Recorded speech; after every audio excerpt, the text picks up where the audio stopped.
Good morning, everybody. Listen, there was a time in my life where I'd ran it into the ground as a Christian. And I remember thinking, God, if you're so good, why aren't you blessing me? You're blessing everybody else. But what I came to realize is that the reason why my life, I couldn't argue with the fact my life was where it was when I evaluated what I'd been doing.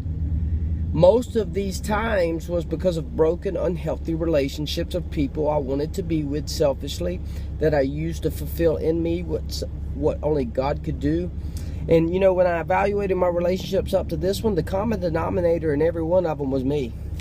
And the truth is leaving every relationship, getting into another one, in my mind, the problem was them. And so I continued to take victims. I continued to take women into my life, using them to replace God, to satisfy something in me. And when they couldn't, I would just throw them to the side. Or I would be so insecure that my actions would run them off. And so I know I'm speaking to somebody right now. This is a very touchy subject, but let me tell you something. There is hope in walking in the provision that God has for your life. Listen, family, relationships, these are all ordained by God. These things are things that God has put in place for us to enjoy. The problem is we tend to want to make it happen on our time. And so when we focus our time on finding a blessing instead of being a good blessing to be given, when we get into these relationships, we tend to use them for the wrong reasons. So let's step back today. And let's reevaluate our sex life, and let's become willing to do something different. Something that I've understood over the years is that usually when I'm in a situation where there's a lot of fear and resentment and hurt, the problem is me.